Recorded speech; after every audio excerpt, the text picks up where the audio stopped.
I promised to do this when we're live on PrisonPlanet.tv, then we're going to go back to our guest. I was mailed the Houston Post. They don't even have this newspaper anymore, I don't think. Flu shots defended, but growing number of elderly refusing vaccine. This is from May 5th, 1970. And then they had the big swine flu fear-mongering, broke out on a military base, killed some people. And then they forced that inoculation on America, and a bunch of people died, so they had to stop. Growing number of elderly refusing vaccine, believing it causes health problems. Next week, I'm going to leave this on my desk. Maybe even Sunday, I'm going to read this on air. Houston health officials were faced Thursday night with more physician cancellations for swine flu vaccine and a growing number of elderly persons refusing to take their shots. But the Texas Department of Health Resources announced earlier in Austin that statewide flu vaccine program would resume Monday, trying to force it on people. They're never stopping.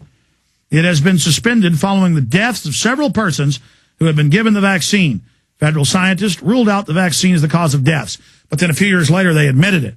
And we now have this happening again right now. And meanwhile, I have these articles where German military is refusing to take it. We've got swine flu fears grow as NHS staff, National Health Service staff in England shun the vaccine. Going back to Chris Pinto, maker of the amazing trilogy of documentary films, the latest, Eye of the Phoenix.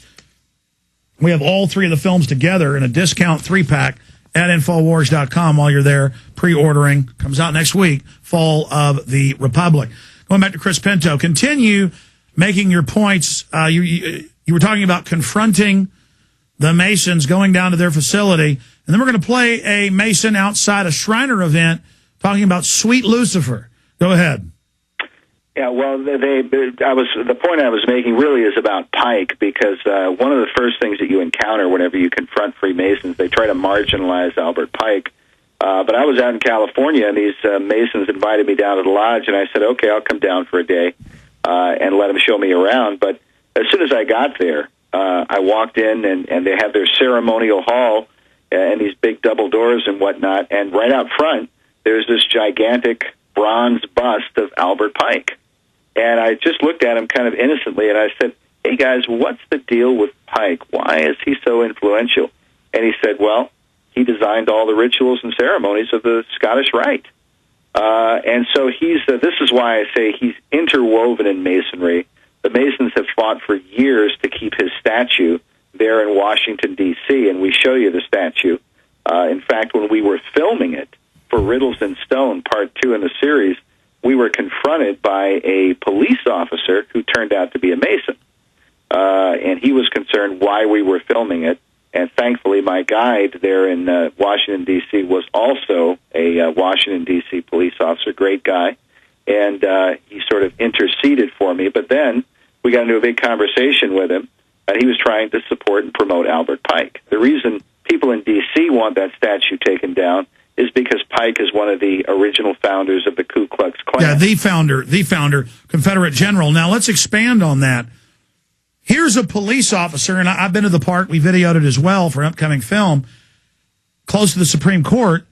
It's a public park, and this Mason who's for freedom of speech, he's coming over trying to keep you from filming it. It's just unbelievable.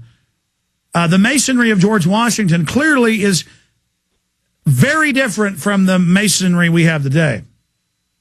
Yeah, that's what Washington was, because what was happening, from what I've been able to gather from the history there, is you had the radicalized form of Masonry over in Europe involved with the French Revolution, and these guys were bloodthirsty. The Jacobins. The Jacobins were bloodthirsty, and they were into just slaughtering people. And raping children and serious devil worship, Hellfire Club type stuff, or even worse. And go ahead. Yeah, that's exactly it. They were just extremely radical, and Washington opposed them. He did not agree with what they were doing, and one of their ambassadors, Citizen Genet, we talk about him in Part 2, but Genet came over, and a lot of people don't realize these guys stirred up all kinds of, they were trying to have another revolution. Yeah, let's be clear. Washington had people burning his effigy all over the country. The French Masons came in and tried to have, they wanted to change the days to 10 days a week. They wanted to break up families. It's the same crap called liberalism today, where it's unbelievable. People don't know what happened in France. No, and they don't realize how you had different people. You had some people like Jefferson. Jefferson supported the French Revolution. Washington did not. There was a division among them. Jefferson had some pretty dark comments. When he heard about all the bloodletting, he said, well, it's better that every nation be reduced to a single Adam and Eve than that the French Revolution fail. So he tried to justify the bloodletting. But other founders, like Washington, simply did not approve of it. And at one point, this guy, Citizen Genet, stirred up a crowd in Philadelphia, and they tried to, because Washington would not support the French Revolution. And they tried to drag Washington out of his house to try and get him, to try and force him to support the French Revolution. And we give the quote from John Adams in the film, but these are parts of American history that have been lost and they're not taught in our school book. But they're documented. You can find the letters in the Library of Congress. But these guys were radicals, and this was the whole reason for the Alien and Sedition Act. It was to put these guys down because they were trying to subvert the country.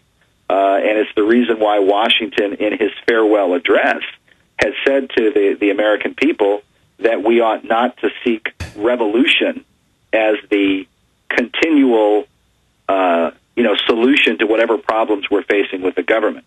That we couldn't have this ongoing series of... Because in truth, the Luciferians wanted a violent revolution to destroy everything in their way, the family, religion, to make themselves the gods of a totally tyrannical world government based in the United States. And that's what your series exposes. Yeah, absolutely. That's what they wanted. They wanted total chaos, the breaking down of every boundary. And it's why there are great quotes from Washington where he says, that any nation that casts off the rules of order and right that heaven itself has ordained cannot be expected to prosper. And the reason he's saying that is because he's responding to what was going on in France at the time, that they wanted to destroy everything, the family unit, the calendar, any kind of law and order.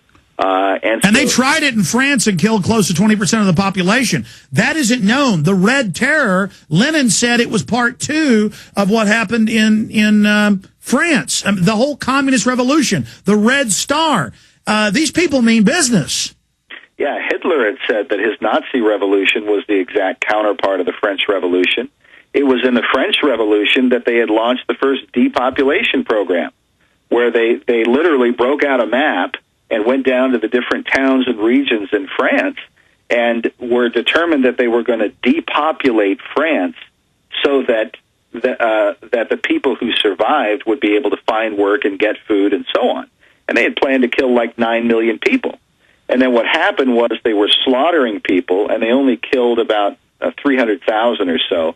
But the bodies kept piling up, and they didn't know what to do with them. And I believe, it's one of my theories, that when Hitler came up with his final solution program, part of what the Nazis were doing was trying to find a fast, efficient way to kill people and dispose of the bodies. Well, they said they were going to take over the planet and region by region depopulate, putting things in the water to sterilize it first, taking children, and they would die of a medical problem. This has all been declassified. That is what eco-science... That's what I want to bring up today, then, because we're talking about history.